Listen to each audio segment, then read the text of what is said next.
Hailing from Southern California, thrash metal band Betrayal burst onto the scene with some of the best music to come out of the genre. And the best part was that they were a Christian band, releasing two albums which are considered by many as landmarks in the metal music history of music. The group would eventually disband. However, looking back, we now realize how much they captured and gave to us metal fans. Nothing can ever take away their permanent imprint, and it is forever ingrained on all of us. I cannot wait to catch up with one of the founding members and talk to all things considering Betrayal and what's going on with his life and faith and everything else. This is Fellow Freaks, a special featurette of Freaks of the Vine podcast, focusing on those who have had a great impact in the kingdom of God through metal music. Ladies and gentlemen, it is my honor to welcome to this episode of Fellow Freaks my friend Jeff Lain from Betrayal. What is up, Jeff? What's up? Well, thank you. That was a wonderful intro there. Wow. You're welcome. I wish I didn't. I'm a pastor, so I usually trip over my own words, but I am grateful, man, for you joining me. I have been a fan of your guys' music for a very long time. I got the second album before I ever heard the first album. I think that was around 93. It was in 93. It was the end of 93. And Ichabod blew me away. Blew me away. And I am a bass player, have been since probably 87. So when I heard your bass riff on that, hook, line, and sinker, brother. Thank you, man. It was a fun album and a fun time, and it was really a wonderful experience. I bet. So how did you guys got started? You were called Martyr at one point. Tell us how you got involved in Christian metal and just give us a little backdrop of that. Okay. That's kind of a long question, I guess. I mean, it sounds like the Martyr thing and the Betrayal thing and the Christian metal thing is like, man, where do we start? I think Christian metal. How did I get involved in Christian metal? My wife, Tanya, and I were dating in 80, I think 87 we met. And wow. I was from a Christian family, a Christian upbringing, and we dated like she was in high school. I was just out of high school when we met, and we dated for a couple years. And there was this guy, Danny, from this band called Roxway. We both worked at the mall, like at the mall. So that was the thing to do back in the 80s, right? I mean, it's the mall, right? So I met her at the mall. It's really a cool story. Anyway, fast forward a year or two in there, and I don't know the years. I don't know how it'll happen, but she knew this guy or met this guy at the mall who worked at the mall named Danny, and he was in a band called Roxway. And he's out there somewhere, but he invited her to go to a Christian metal show. And that show, I don't know, dude, this is a long time ago, right? This is like I'm tapping in just past diaper days, brother. Sorry about that. So I mean, this is a while. So like it was either Metal Mardi Gras or maybe Metal Midnight or something. And there were a ton of bands, and Roxway was gonna play at that. And so I'm like, yeah, dude, I'm into metal. I mean, I was jamming, I was in a band and doing whatever, right. So anyway, one thing led to another, and I went to the show, and I think, dude, again, I went to a lot of these shows like right in a row after this. So I don't know which one it was, but I think Bride was there. I think Martyr was at the second one I went to, because like one thing leads to another, right? Sure. Yeah, always. But it was like at this high school or something, maybe this high school in like Fontana out here somewhere, maybe. And I'm gonna. You're from Pasadena, right? I'm from Pasadena, so Fontana's like an hour away, maybe. And I'm 19 years old at this point, right? And like all these bands were there, and Vengeance was there, And that I remember. I'm like, Oh, whoa, dude, whoa, this is different, man. This is different. This is not what I'm expecting from like a Christian rock show. This is something going on here. So I got to check this out. right. So that's how that happened. Now I know Martyr played, I know they had like two of those shows at that same high school. And dude, I don't know how long it was apart, but it seemed like maybe a few months apart. Maybe it was a year apart. I don't know what it was, but I know Martyr was there, and I'm like, dude, these guys like they have potential, but they kind of suck live. And I'm just being honest, you know what I Yeah, mean? I get it. So I, how I many of was the into guys? dark music. Like I'm into like I wasn't into the Motley Crue, Rat kind of thing. I was into like, and I wasn't into like the hardcore stuff at that point. I was like Zeppelin, Rush. You know what I mean? I'm like a classic Amen. rock guy. Like I don't like Amen. all the hair stuff. I don't like whatever. So, but it was different, and this stuff was dark, and they had a good show, but they weren't tight, and maybe the music was kind of off and whatever. So, did that answer the question? I hope it did. It did. No, I think what's fun about asking a question like that is it's allowing you to jog, go back down memory lane a little bit, brother, and how it starts. If you really think about this, we have humble beginnings, right, with how we get involved with certain things. Sure. And to be able to see how you um get involved with this was fantastic. So how did Betrayal come about? So Martyr, obviously a couple of the guys were in Martyr.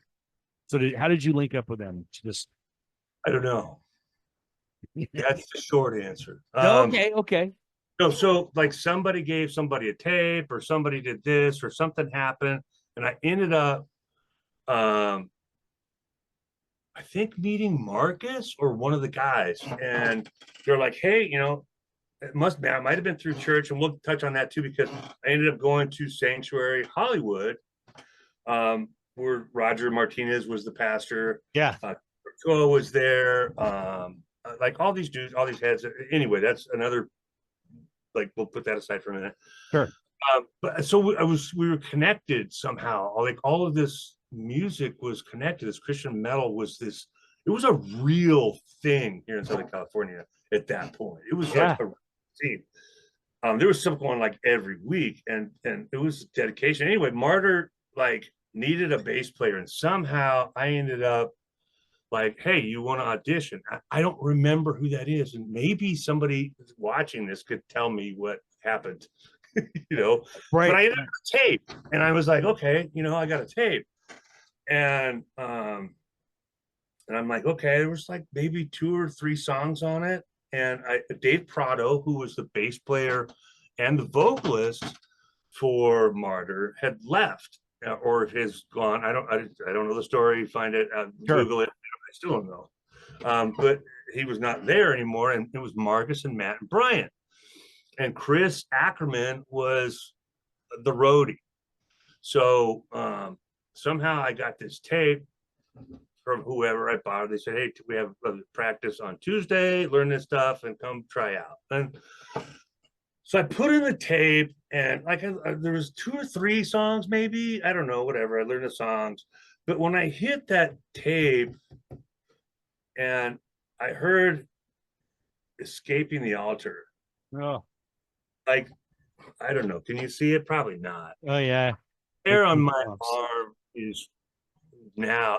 I was like, dude, like this is it. Like You stumbled into something that you yeah, didn't expect. whatever inhibitions I had about speed metal, death metal, whatever you call it back then, I was like, dude, I gotta get in. I gotta get in on this. So I learned it. I went out to there's a rehearsal studio in Azusa, which is not too far from here. And I'm all nervous, like surgeon hands, Right.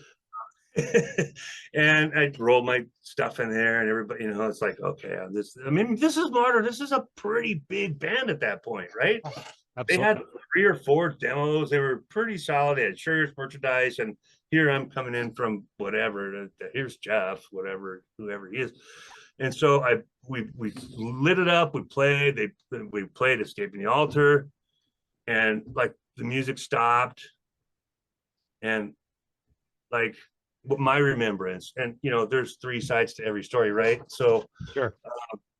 my recollection is that like it got quiet, and it was kind of like okay, and then there was like a smile over here, and like over here this guy was smiling. They kind of nodded at each other, and they're like, all right dude, you're in. And I'm like, okay. And then I had like I had like the 80s 90s whatever metal haircut with the bangs and the foo and the Aquanet whatever sort of Right. whatever, right? And they're like, okay, well, you got to start working on the hair. Hair, you know what I mean? But they're like, we got an image here, like Yeah. can't like dress in like white and purple, and like here's the deal, man. So I was in at that point. And then we did a gig under the name Martyr. And then it Chris Ackerman was like, look, I'll do this gig, but you got to find a singer, because Chris knew the songs because he was the roadie. He was the guy, right? So he's like, I'll do this. And we did this song, this show at, I think it was Chex in Santa Fe Springs, maybe. Like it's a pretty big show, and it was cool. And then something happened, and I don't know, somebody else could probably tell you, but we became Betrayal. Ackerman has one of the most unique voices ever. I will maintain that. If you don't know this about me, but I did a radio program from 94 to 2001. Oh. And it was in the Midwest. We had a 50,000 watt station in which to do the Saturday night show. So when you're talking Midwest, we're just outside of Topeka, Kansas. So an hour outside of Kansas City. It carried. We'd get people in other states, very much so. It was a American Family Radio affiliate, and so we had our own station, and which was great because sometimes, like if we lost the main signal from Mississippi, we could go in at 8 o'clock on a Saturday night and do 4 hours of our show. So we did like talk, and we did any kind of music that nobody else would play. Not at first. We started off kind of contemporary-ish. I'd push the buttons. Pretty soon we had a general manager, station manager, older guy. He was like, do what you want. And I was like, bet. So we did everything because Christian music has always been maligned. You know that as well as I do. When you bring up Christian rock or metal, the one band everybody brought up at that time, Striper, it's the same thing. Right. To this day, you think Skillet, right? But we know if you've been around music in any period of time, you know that there are phenomenal bands. In fact, I believe without a doubt that Christian metal bands a lot of times set a standard. Come on, man. Living Sacrifice set a standard, a bar for which the secular realm was trying to follow. We all know what the Stamp That Vengeance did. And even like you guys, Believer, nobody has a voice like him, Die Happy had their own little sound. I mean, there's a lot of bands that came out. We know what Tourniquet did, what Deliverance did. There's a lot of bands over the years. And I think when I hear all that to say, I remember playing a Betrayal song, and it wasn't Ichabod. I want to say it was Renouncement. And I had somebody call me, and the guy was a singer for another band, and a secular band. And he just happened to come across, heard the music as he was like flipping the stations, waits until he gets the call signal and we give the phone number. He calls me. He's like, I don't know anything about Christian music, but who is that? Who is that? And I remember that conversation. It was because they heard Chris, and the thing that stuck out to him was Chris's voice. But it was the music. It was the whole composition. You guys caught something. Come on, man. God put that together. You didn't need another singer. You had one right there the whole time. He was a roadie. Yeah, what a blessing. Right? Yeah, pretty amazing.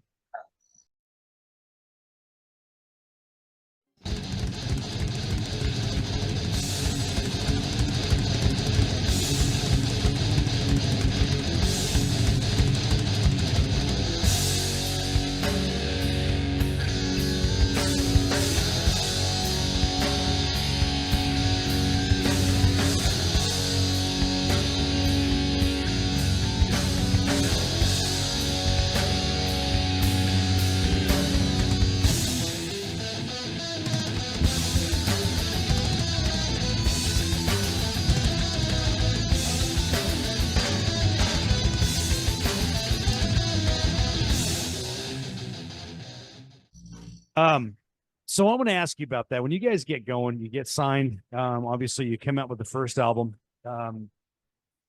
There is kind of you're getting things going. Tell us about the early days a little bit. I mean, what are some things that stuck out to you? Backlash, you know, exhortation, man. Who encouraged you the most? Who had a big influence on you as far as that helped you guys? Tell us some of that. Man, it's been a long time, you know. All of those, like, maybe all of those bands you mentioned in that thing, we've played with them all. And I think at that point, there was a certain camaraderie within the Christian metal community that was really, really special. It And was a brotherhood, wasn't it? dude, it was different. And like, okay, like we're all in our early 20s, right? And like we think we're like adults and everything's going. This is what we're supposed to do. I mean, we're in the LA scene. You go down to the Sunset Strip on Thursday night, somebody's playing, there's bands, it's packed, there's people in the street. You go anywhere in the LA area, there's all of these bands fighting for stage time and fighting for your attention. This was like Motley Crue and Van Halen, all these guys, these big dudes that come out of this. And I mean, there's just a ton of rad and all those guys. And there was just a ton of big names still coming out of it. You go to the country club at Chuck Landis Country Club in the Valley, and you go to this place and that place. But the Christian music scene, there was, I don't know, dude. I mean, an unreal amount of bands, and we all knew each other.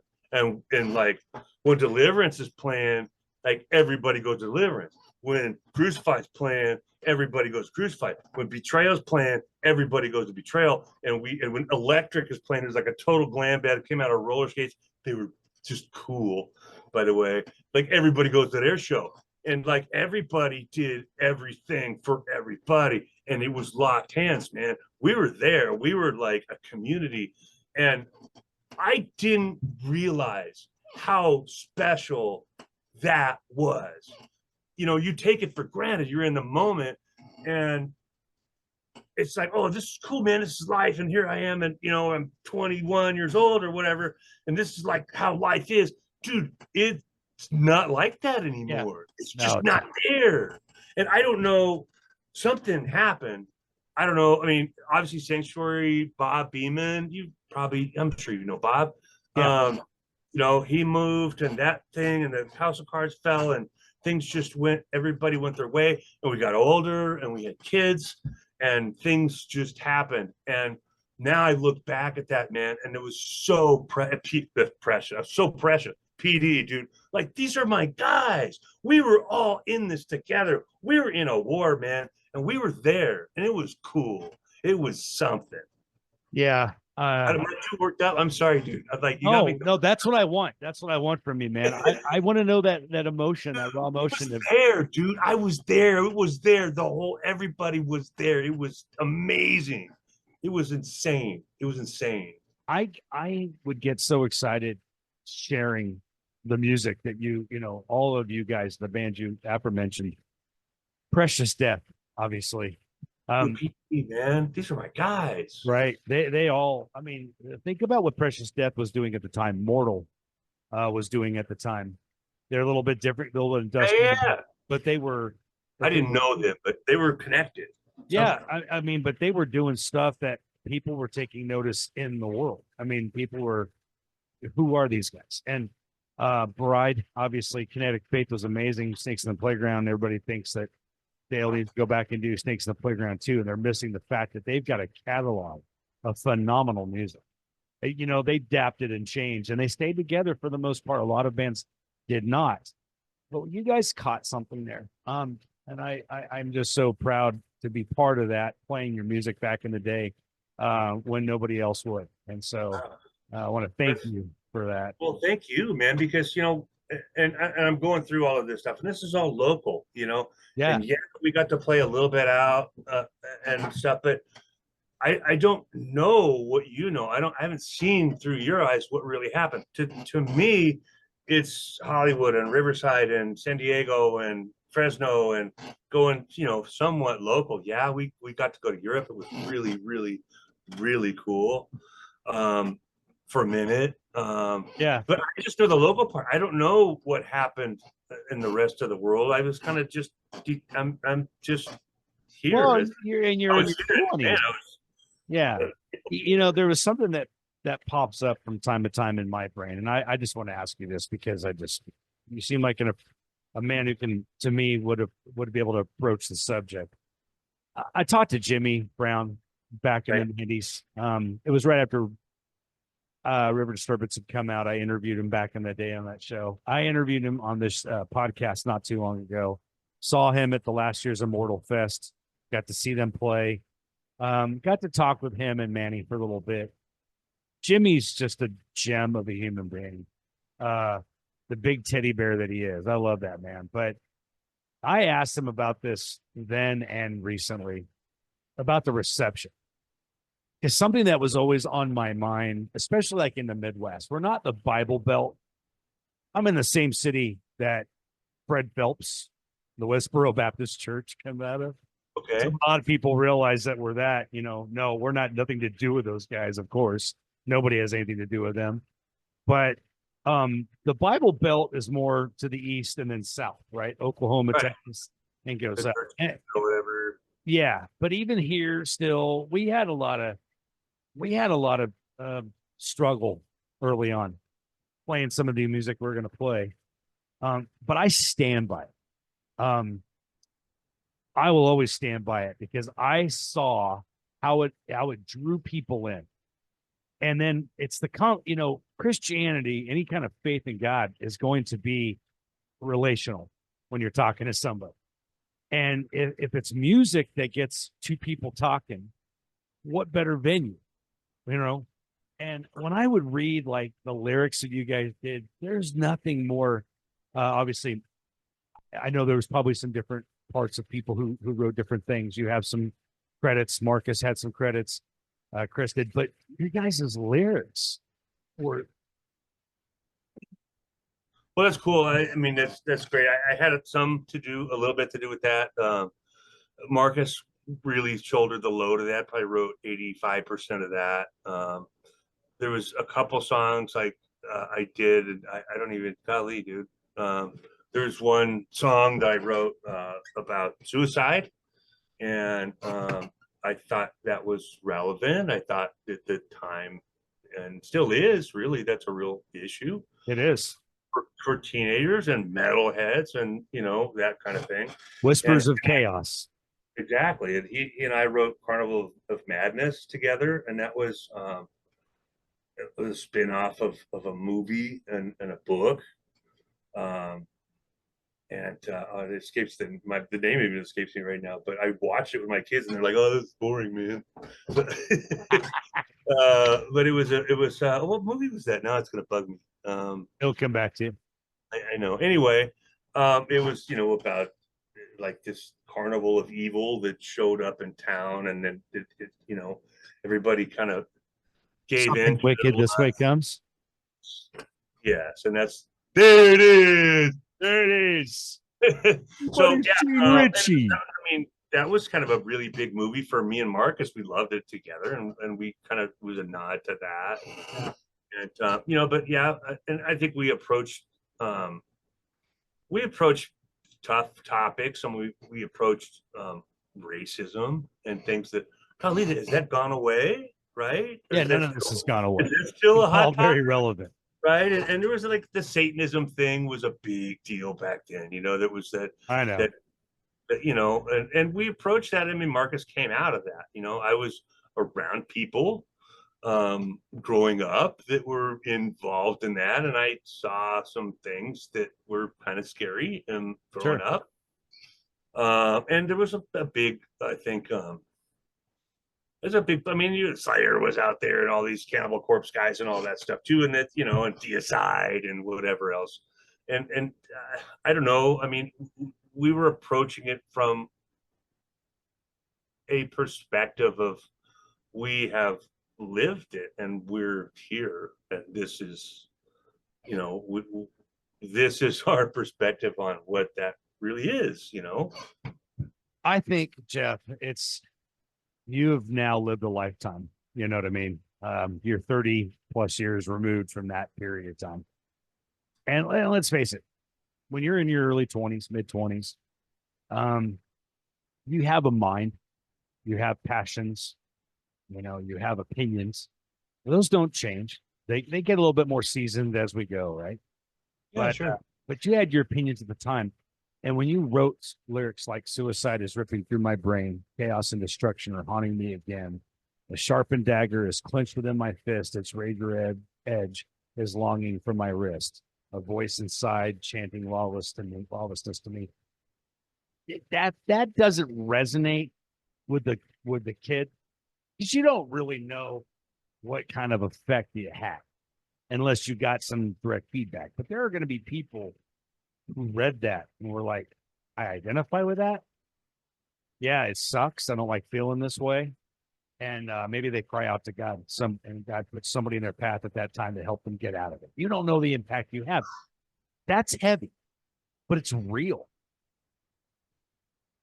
Yeah. And no offense to guys like Trickster or Poison, the hair stuff in the '80s. It wasn't my thing either. I went from Zeppelin and Rush to I dove into Slayer and Megadeth and Nuclear Assault. But when I became a believer, I was getting really convicted about that kind of. So I had to remove myself from music, and then I stumbled into you guys. And Precious Deaths, If You Must, was a big one for me at the time. Hey, you have their demo? Yeah, Dude, our stinking demo? our stinking demo, Yeah. Dude. fantastic. Yeah. Wow. Right. I That's got to amazing. interview Chris a while back, and he is probably one of the most nicest men I've ever met. And but his voice, and he doesn't care. He doesn't care what people say. He's got his opinion, and I Oh, felt yeah. you guys did the exact same thing. Yeah, and the brain to do it. Yeah. Chris and I, yeah. I've talked to him since Betrayal, really. Wow. But like, I checked out. Like, I don't know. I had kids and Huh. I became a single dad shortly after. Actually, yeah, right after Betrayal broke up. That's kind of why I left. I was like, man, I can't be running all over and doing this. I've got to tend to my family. Family kind of fell apart. I ended up with two kids, and it's 20 whatever 30 years late year later, here I am, and I'm kind of like getting back into, like, I just joined Facebook, right, like less than a year ago. Right. I don't know any of these guys, and I keep, like, people are they PM me or message me. I don't even know the terminology, sorry, dude. You're good. Like, You're right on the money. right. No, I mean, they tell me this story, and like, oh, dude, I'm a lawyer now, or I'm a doctor now, or I'm a pastor now, or I'm here's what I've been doing, and I just want you to know that like, you really have, and dude, that's a big thing for me to come into, and I'm so I'm at work, like I have a shop, and I work with one other dude, and we've been working together for like 13 years, and like, I'll get a phone call or a text or something from somebody from the past, and I'm in tears, dude. I'm crying, and Miguel is just like, it happened again, huh? It's a betrayal thing again, huh? And I'm blown away, and man, I mean, you're saying this stuff, and I'm still, and if I start crying in this interview, it's just because it means a lot to me that I'm a Yeah. victim. I'm a victim of God's grace, dude. I don't, dude, I didn't do nothing, man.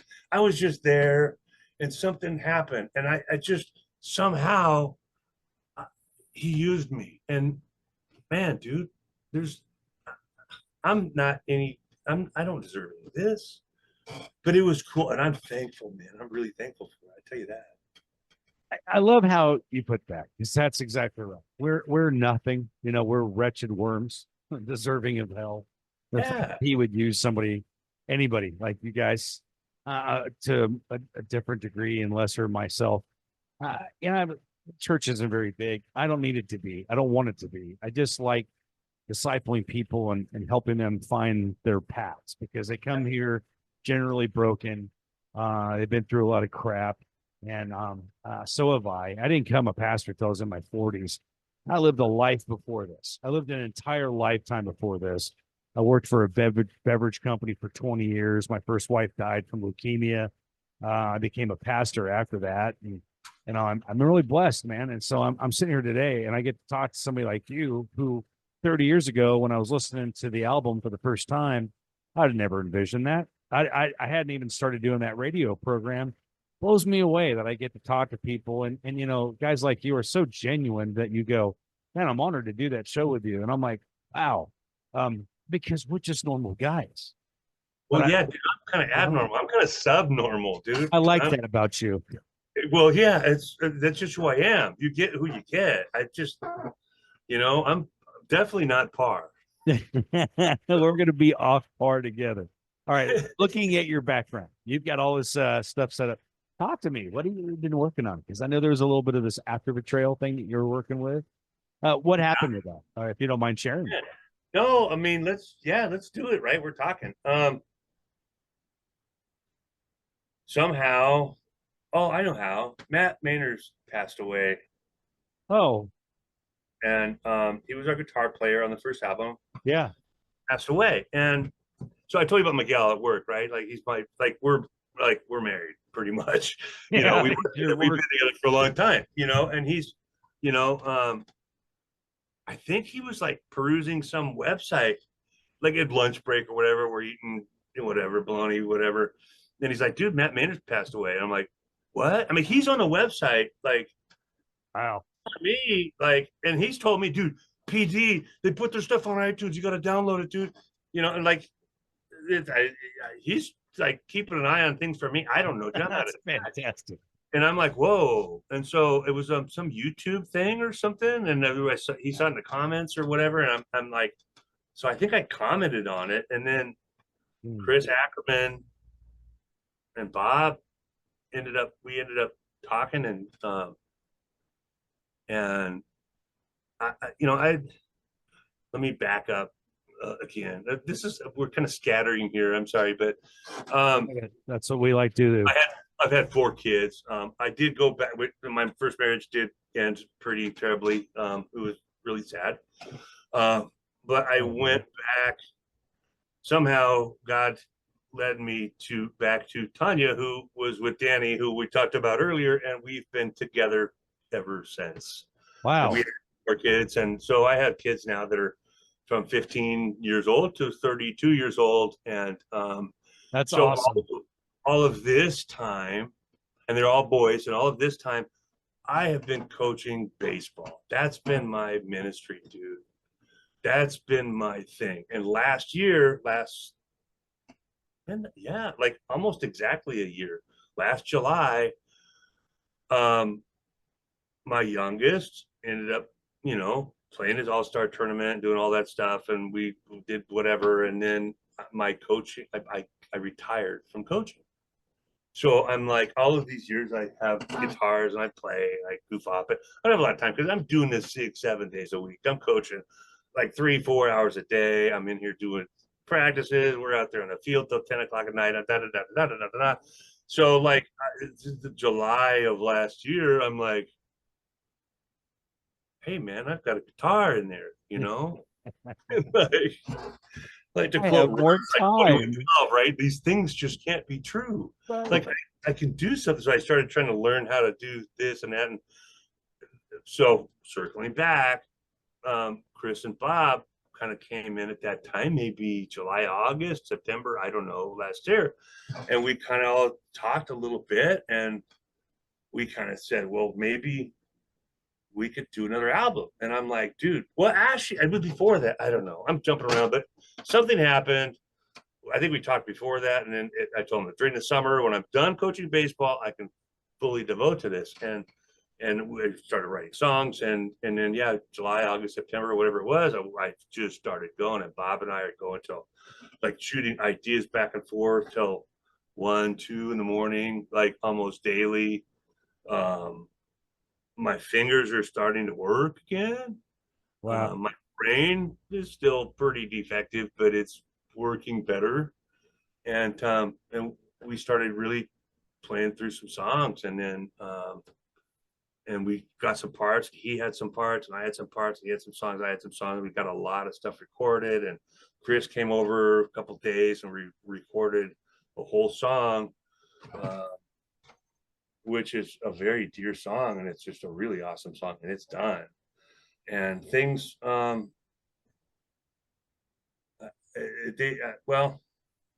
how do I put this exactly? It didn't work out. Um, I love those guys, and I was putting a lot into it. And basically, I got fired. Right? I They're like, dude, it's just not going to work. Because I'm like, let's get this going. Let's do this. Let's do. And like, I'm free. Like the shackles are gone. I'm Baseball is no more. This is a whole new life for me, dude. Right? So I'm like putting everything I got into this thing, and I think it was just going too fast for the pace that they wanted to go, and I wanted to go. And I have music, man, and I haven't had music since, well, maybe 3 or 4 years after Betrayal. Sure. I haven't had. I mean, I come in and play the guitar once in a while, whatever. Shut the lights off, go in, and 2 months later, I'll come play the guitar again or whatever. But it's Sure. always me. So it just didn't work out. There's music there that I hope someday will get released, um, but it's not going to happen now. And I Well, got a whole bunch of other stuff that I'm working but you on. know And what? Some of the other ideas you have, that's what I like. I don't. It's a different time. We live in a time where now people aren't releasing full albums anymore, and if they are, that's awesome. But a lot of people are releasing singles, or they're releasing, three like little EPs. right, You could do whatever you want to do. There's no handbook anymore. The idea right, of putting 10 or 12 different, songs, yeah. 10 or 12 songs together in a shiny little package takes a lot of time. And so, brother, if you got music, I encourage you, because you have some chops. You have such a passion behind it. Let the world hear it, man. We're gonna like it. We're gonna like it. We're gonna download it. We're gonna stream it. We're gonna listen. You know, Thank and I mean that, because, brother, you come. I've been a bass player for a long time. I play twice at church a month. I don't want to play. I have to play out of necessity. But I miss it, because as soon as I started becoming a pastor, I put my 3-piece metal band away, right. that I played in for years, because I eat it, I breathe it, I love music, but God moved it out of my, and I could never come close to how good you guys are. Well, I could never be a pastor. Hey, today's market, Jeff, you could be a woman if you want. Just kidding. True. Right. No, you're right. I know what you mean. It's like the different giftedness, allocates to whatever the spirit gives us. So, but I just strongly encourage you, man. If you want to go for it, brother, do it. Thank you, man. And I'm working on it. And I've got 10 or 11 or 12 songs or something that are pretty much done. Wow. I can't sing, but I like the album format. I do Okay, too. a single thing, dude. You like, okay, let's play a song. Okay, you rewind it twice. Okay, that was cool. Like, what else? Like, an album is a You're right. story. It takes you to a different place, or it takes you to several different places. It's like getting in your car and going on vacation. It's like, okay, we're gonna stop in Phoenix, and then we're gonna stop in Galveston, Texas, and then we're gonna. It takes you to all of these places, and that's all one piece. That's all one thing for me. So I I don't agree. want to do this singly, whatever. Yeah. I said that sort of in an encouragement. I didn't know how No, much and you I had, but appreciate that. yeah. But I'm an old school dude, man. I'm oh, setting my way. dude, I'm a guy that would sit down, pop on Gary Wright's album, and look at stare at the picture of Dreamweaver. Right. I read the lyrics and do all the things, and Every then Yes album in the 70s. oh, dude, don't even go Right? there. Staring Yeah, at hemispheres and but dude, yeah, like we listen to Hemispheres for 40 years, and I still hear something different every time I listen to it. you can't listen to Xana the same every time. It's like Right. you didn't even pick that up. Right. Yeah, we live in a different time. So I think yeah, I'm with you on the album. Let me ask you, And in respect for your time, I want to ask you another question. I have these final questions I like to ask as a parting fun shots to ask you here in a few minutes. Are we done already? No, we're not done. We're not done. So this next question might take us a little while. So let me ask. That's cool. I'm enjoying this. Dude, I am The too. way Thank you for like inviting me to this. It's wow, man. I'm humbled. absolutely. It's been fun. Yeah, from like somewhere. Well, as a fan, everybody's got podcasts, right? But most of them suck. I know that. We try not to make this one bad. This part, because normally we have a round table and we don't do video. We're getting ready to redo it, which is funny. I'm going to stop and I'm going to tell you this because it makes you laugh. Hopefully, because it made me laugh thinking about it. Okay. Yeah, this is an old office in the church. We use it as our podcast room. We have no video. We just do audio. So we have a video streaming of like different scenes and stuff as we do a roundtable discussion. Breaks of the Vine as a podcast. It's my oldest son and I. A lady who's a little bit. She's like team mom. She keeps us in line, and then we have a producer. You relate to that one. She's awesome. And we sit around and we talk about subjects going on in the world over the last 4 years from a Christian perspective. Okay. Water cooler conversations. Sometimes we push the limit, but we talk about everything from why does God allow serial killers to, why are the states, legalizing marijuana all over? We talked about everything. But on this like little segment, it's been a blast because I've been able to talk to so many of you guys that have had such an impact on me as a fan of music. And that's the best part. I mean, I talked to Monty Colvin. Oh, dude. Monty walked into that interview. You could tell he was a little reserved at first. Okay. Pretty soon, as Gage told me, he goes, as you started talking to Monty and you knew his music, he lightened up, and that was one of the most fun times I've ever had talking to somebody. Yeah. The dude's a beast. That band, Cowboys. We saw them in 90, I want to say 92. It might have been 93. And dude, yeah, we could go on for hours. I don't want to tell this long story, but Tell it. Okay. You need me to tell it? Yes. All right. So this is a funny story. It's a little bit long, but it's the truth. Oh, I never got to the funny part, so I have to go back when you're done. I want to hear you. So you're our guest. Okay, so I'll shut up now. You're having so much fun. Like, what are you doing tomorrow night, right? It's part of the series. I'm talking to Jeff Lain. So Marcus calls up all the band members and he goes like, dudes, you have to be at my house. I just went to see this band King's X and Galactic Cowboys last night, and we are going tonight, and you are going. And I'm like, what? Okay, whatever. I don't have any money, dude. And he's like, it doesn't matter. We're going to get in. And I'm like, no, you don't understand. I really don't have any money. Like, I don't have $2. I don't have any money. I can't go. He said, get to my house. I'll see you at whatever, 5 o'clock, whatever it was, right? So I'm like, all right. I get in my car. I'm like probably quarter tank of gas, right? I'm like going on faith. I'm like, okay, God, you're going to work this out, right? And so I drive to his house. I'm like 2 blocks from his house, right? I get rear-ended in my Volkswagen. Bang! And I'm like, pull over to the side of the road. I'm like, okay, now what, right? This dude jumps out and he's like, oh, dude, man, I don't have insurance, man. Like, you want a bag of weed? I'm like, no, dude, but I could use like $40. And he's like, here you go, dude. And that's how I get into the Galactic Cowboys King's X show, right? I'm serious. I'm like, hey, my bumper, it's a Volkswagen, right? It's whatever, my Super Beetle. And so I drive to Marcus' house. I got money on the way over here. We all went as a band, myself and Bob and Jeff and Chris. And we sat there and we watched that show. And I can tell you, dude, that show changed my life. I cannot believe how amazing the Galactic Cowboys were, how amazing King's X were.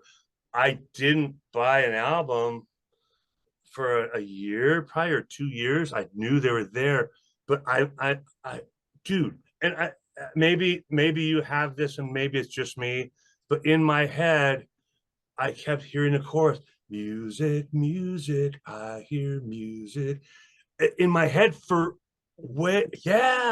for a year or two. And I'd never heard that song before. And I kept hearing all of these other songs in my head. And I'm like, dude, I gotta buy it. And then so I became a King's X fan and whatever, da da da. So that's the end of my story. It's your turn. But that was really a That's life. awesome. Hey, and your car was still drivable, right? Yeah, dude, I drove it home. I would have had that car still, but I sold that one. I've had a lot of Volkswagen since then. That's what I do for a living. I have a Volkswagen, like an old school Volkswagen part store. That's what I do. Oh, yeah. So I have really? Yeah, it's crazy. Facing your face right there on the wall. Right, money. That would have been when you guys probably saw him. Was that tour? That was 92, 93. Yeah, right in there. Yeah, it was. Well, at that point, I think their first album was out in '91. I think that one was coming. That came out. Yeah. Monty told the story at their album release party. One of the guys from the record company said, "I got to play at this party. I got to play a new song by one of the bands we got." And he played "Smells Like Teen Spirit" by Nirvana. Well, okay. And anyway, he tell the story and he's like, "Yeah, man, I couldn't really care less." I'm thinking it's not our band, but whatever, Right. And Monty's a great dude. Well, I was telling you earlier, which now seems like such a stupid afterthought, but the room I'm in, no, I'm going to tell it. This old office that I'm in right now has a flooding problem on the base of the wall. And so we're going to fix it. And we're going to redo our library, this little hidden library in the church. And we're going to make that our podcast room with video. So in the meantime, whenever we're near the end of this escapade, the room I'm in right now smells like absolute ass. Okay. It just does. It smells like bad, funky, wet carpet. And I'm used to that, man. I was in a band, right? The band it was pretty bad. Jam halls smell right? horrible. Oh yeah. When you think about some of those bands, I know that you toured with a lot, you knew the guys a lot. Christian music wise, metal wise, what really influenced you? Like then, now, I mean, you shared with King's X, absolutely. They're not really, they were under that label, but they really weren't. But great band and mentioned, but somebody who sticks out to you, Jeff, that you can still listen to and just are blown away. You're talking like, well, there were two questions there. I'm not sure which one you're Sorry, asking. that's because it's me. Like who's the bands? Yeah, who are the bands that really blew you away in the Christian metal? There are a lot of them. The ones I think I feel the most like the Crucified, without a doubt. We played a number of shows with those guys, and they were just really a blessing, and they had a great show. And I could tell you another story. Do we have time for stories? Have time for stories. Do it. Okay, so I haven't told this story. I think Miguel knows the story, and that's about probably it. So we're playing with the Crucified in Lake Elsinore, maybe area down Riverside area, Riverside, San Bernardino people. Dude, that was the bomb place to play. Like out that way, they were really cool. Good. So we did our sound check, and we're like, I'm hopping out, go get something out of the car, maybe whatever, guitar strap, something, I don't know. And like I'm going back in, there's a line forming, Crucified's doing their sound check. And there's this dude with the ladder. I'm gonna guess it's 16 to 20 feet ladder. And maybe somebody will see this show that was there and they'll verify this. So, and he's standing in line with the fold up ladder that's at least 16 feet. It was a big ladder. It wasn't like it's a big ladder. And I'm like, hold on a minute. Like, I got to talk to you. Like, dude, what are you doing? And he's like, well, I'm going to the show. Like, okay, with your ladder? He's like, well, yeah. Okay. So I don't know. It's just kind of one of those weird parking lot moment, whatever. Okay, I go on with my thing. We go inside. We play our show. Crucifix comes on. Like our show was in there. Dude, he put the ladder in the middle of the pit. This huge ladder. He brought it to the show. It was in the middle of the pit, and everybody would get on this ladder and they would stage dive into the audience and they would get carried out. And then they would go and they would get to the rafters of the roof and they'd go through down the roof and they drop into the crowd. And like, dude, I'm like, I can't wait to get off stage, dude, because I'm going to be on that ladder, dude. And dude, it was the coolest thing in the world, right? I mean, so go back to your question. Like, what bands influenced you? That ladder, dude. That ladder influenced you. That ladder was just something else, dude, right? That doesn't happen. That doesn't happen. That was cool. So, that was me. Solomon. Okay. Like vengeance. You know, I remember Tourniquet and Deliverance. I played at San Diego Wild Animal Park. So is that even a thing? Yeah, it was like a big venue. They had this big carpet that was rolled out. It was a big stage. It was like an arena, kind of sub arena, whatever, wild animal thing. They had this big giant carpet that they probably rented or whatever. And then the carpet rolled up. So you'd go around the pit and you'd go over. And then like everybody would go over on the roll up of the carpet and you'd go around. Like those shows, like PD, dude, those guys, I mean, Roger and Chris and all Andy and all those dudes are just, dude, they're just good cats, dude. They're just cool dudes. And there was such a camaraderie. Yeah. And we would play with these guys like, okay, who's playing Friday? Okay, who's playing Saturday? And I just thought that was life, but it ends. So I guess if there's some message in this somewhere, there's if you're 20 years old and you really have something special going on, you gotta really, really, really enjoy it and take pictures. We didn't have phones back then and pictures, right? Like take some pictures. Take pictures.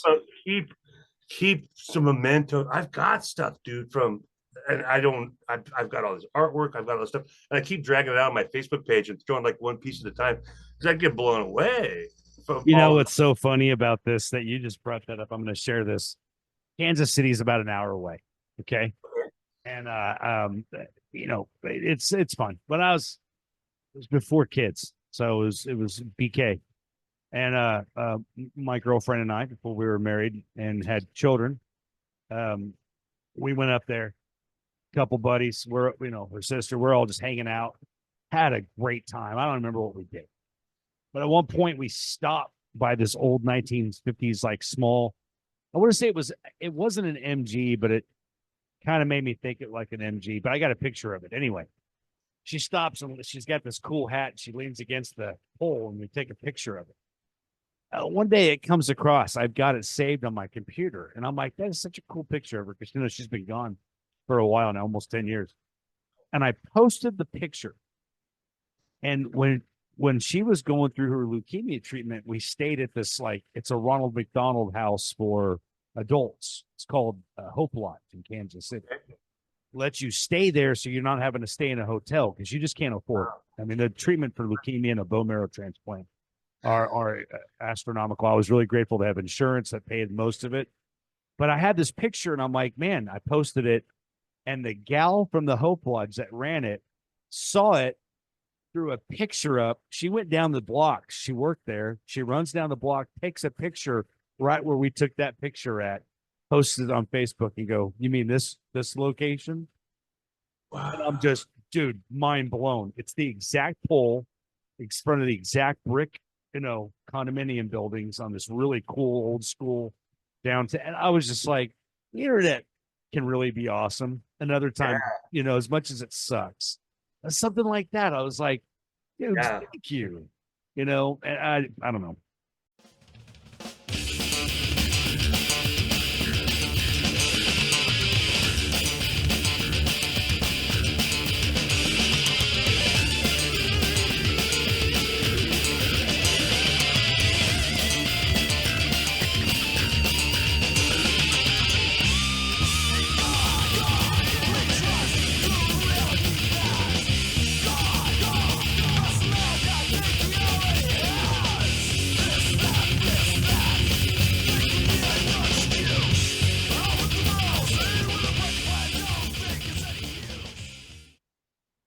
I wanted to tell you something. Two things that were funny that you brought up. One is I retired last year. 28 years of coaching Little League baseball in the inner city. I can't do it anymore. My job takes way too much of my time. But I love coaching. I was never a very good tactician of a coach. I was a motivator. I got the kids to believe in themselves, and I've got lifelong relationships, as you know, like you have now. You'll always have them. It makes the world. That's what makes coaches. Coaches make the world a better place by doing that. And I'm from Riverside originally. Oh wow. So Yeah. did you see us back in the day? Yeah, so I was born there in 72. My mom got tired of us living in the 79, and we moved us down to the beach town of Oceanside, Carlsbad area. Okay. And then my mom passed away in 83, and I moved out here to Kansas to live with my dad. So, yeah. 83. Okay, so Yes. you were gone by the time all this like All really this was got exploding. going Yep, here. yep, all this was exploding. But my brother, one of my brothers, got me. I mean, music was a big thing, and they all went to concerts. They all went to concerts. All of them did. And one of my brothers got me into the best of Joe Walsh, Steely Dan's Asia, and I can't think of the third 8-track. But in 1979, I'd get home from school and I'd jam in Best of Joe Walsh and listen to that. I was Right? 7 years old, dude, and I was like, "This is awesome." Yeah, it still is awesome. It's still awesome. You well, now you have lived a lifetime of things now since then, and I want to ask you some questions, and probably for the sake of the time to keep our listeners there. So, are there any bands that have come out in the last couple of years that you have liked? And no, Dude, I've been under a rock for 30 years. okay, I've been on an island, dude. okay, I'm telling you, I don't even know any bands. You said Skillet earlier. I've never even heard Skillet. I have not heard one song of Skillet. You said, "Oh, they're the best." Like I don't, dude. yeah, I'm not a Wow. I'm a big fan of their lead singer and his ability to piss everybody off because he holds to scripture and Okay. goes against the Well, that's culture. cool. I like that. His name's John. He's a great dude. Not a big fan of the music lately. But there's a band out of Riverside, California, and they're huge now. They have blown a lot of people away. They're called Impending Doom. Should I write this down? I want you to write Impending Doom down. Well, I can watch the video, right? Like I'm singing this video, will be so I'll Dude, remember that. Okay, brother. As soon as we're done, I'm going to send you a video clip.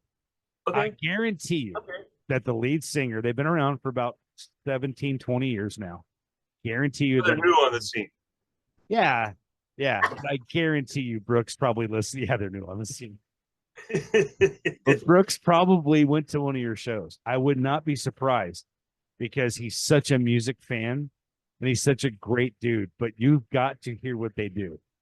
Okay, Earth, it's not everybody's cup of tea, but the fact that you were inspired by Martyr and Vengeance and Early Tourniquet, you will appreciate it. Not everybody likes Impending Doom, but when you hear it, you're going to be like, all right. Oh, I'm in. I'm game. I want to hear it. Yeah, for sure. Yeah, but I get you. Music's funny. It's sometimes we can become oblivious. Keep doing what you're doing, man. I think it's, whatever you come out with music wise, we're gonna love it. Well, I hope so. I love it. I listen to it every day. It's like my favorite music, right? I was thinking about that today. Like, well, what's your favorite band? Well,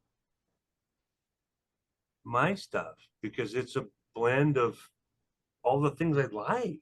I think that's admirable in a huge way. Well, I really do. I don't know. I mean, I don't think it's very good. I'm not a guitar player. I'm a marginal bass player. I'm whatever. But I mean, I like what I'm Mart. I love your modesty. I'm Mart. No, it's true, dude. At one point, I think I was a pretty decent bass player, maybe. But we have stories about that too. But all right. Well, I've got to ask you my final four. Their final four questions. Jeff, by the way, we will do this again soon. I will bother you. I'm having fun. Yeah, me like, too. I'm out of my cocoon. I'm free, dude. I don't have baseball practice tonight. It takes all the time. Dude, I got a batting cage in my backyard. We built a batting cage. Really? Yeah. Oh, it's awesome.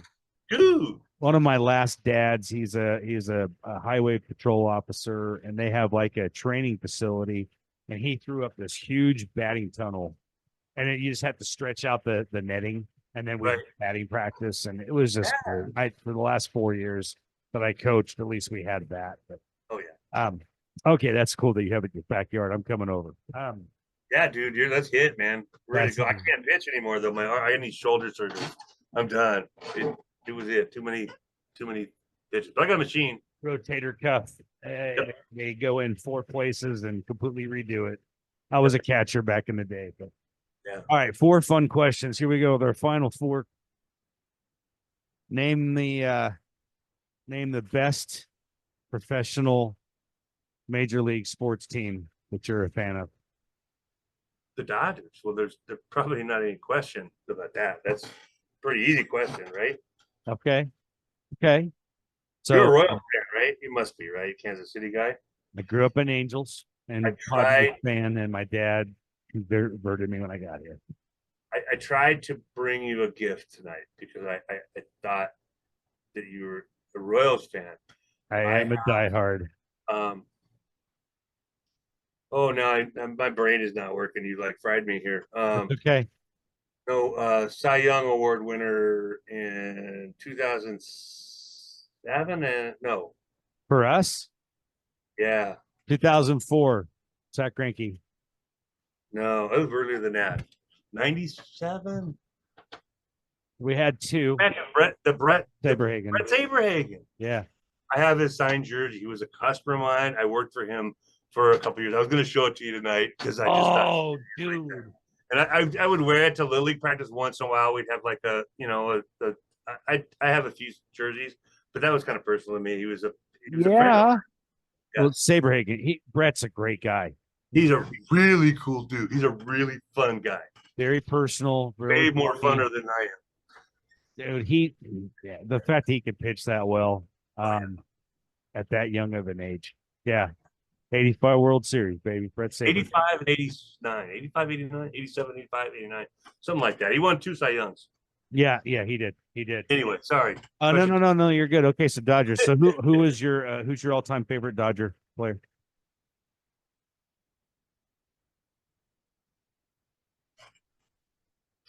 That's a question I'd have to say Jackie. That's a great answer. Yeah, I'd have to say Jackie for a lot of reasons. Yeah. Satchel Paige is my guy. Like, if I was my favorite baseball player ever, is Satchel Paige, and Jackie's awesome. So he was a Dodger. I like Kershaw also. I really do, and that's kind of a trite answer now, but I like the work ethic. I like the Christianity that like he takes a stand.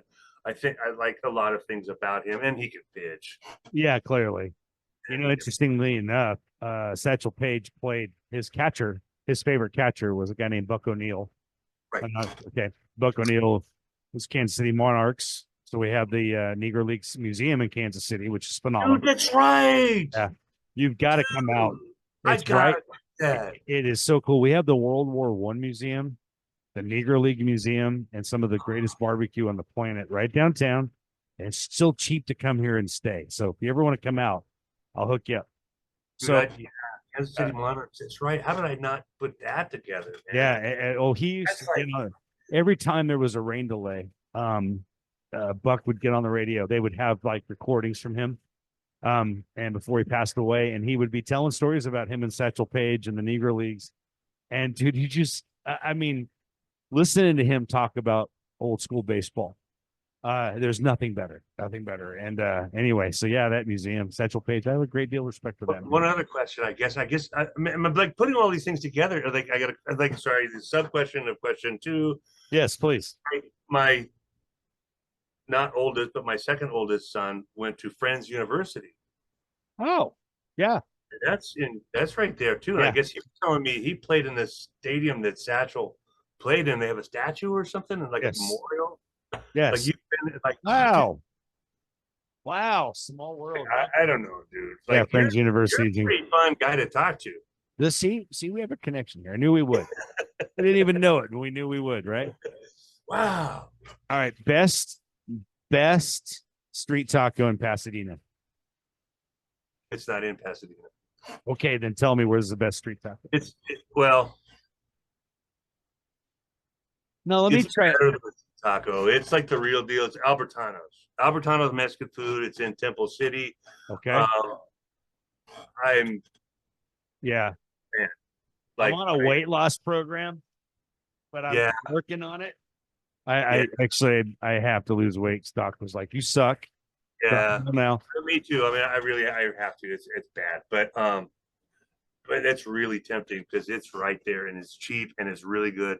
And when you get a burrito, like it's like it's like the dude, size of a like, child. it's like two of these. Yeah, so it's 3 days. It's good for 3 days for you. So yeah, I live there pretty much. That's good. That's Tacos are good. Yeah, uh if you had one musician, past, present, that you would want to meet in person, who would it be? really, Really? absolutely. Good call. I'd Yes. always wanted to meet Geddy Lee and John Paul Jones. I just think that Geddy is just such and Geddy's such a big baseball fan. Yeah, he is too, right? I mean, I grew up. That's like my whole influence is the whole Getty Lee thing. I just sat in my garage, dude. I didn't do any homework in high school at all. I lived in kind of a little part of my kitchen, sort of, in the high school years, and so I went to the garage and I spent 3 or 4 hours a day playing bass, and I just learned like every Rush song, and then learned it even better again, and then just played like put the album on like cassettes, right? Put the cassette in, Oh yeah. play the whole thing, flip it over, play the whole thing, flip it over, play the whole thing, flip it over, you know. And I just did that for hours and hours and hours and hours and hours and hours and hours. So I think Geddy Lee, and he's like this big atheist and all this other stuff, da da da da da da. But you know, I'd like to say thank you because for to him that Oh, for music. kept me like, yeah, he kept me entertained and he taught me a lot on the bass. And I'd just like to say thank you That's to him. that's cool. Yeah, I played along with Permanent Waves a lot just because it was a fun album to play along with. Entree New and a Spirit Radio. And they're just fun to, to learn. Free Will's a fun song to play. that's a hard song to play. Very hard song to Yeah, play. I could play that at one point in time, but I can't anymore. Yeah. My fingers. No, I have a shirt that I want to get, or I want my wife to make for me, and it says, "I'm a bass player, and the good thing is I hit more correct notes than I do wrong notes." Okay. Yeah. And for some reason, I saw that and I identified with that. I was like, "Hell yeah, that's Yeah. I could see that. yeah, yeah." You hit more right than you do wrong. Brother Jeff, it has been an absolute pleasure to talk to you about all things related to everything we talked tonight. Right, we went everywhere, but that's a fun conversation. Yeah.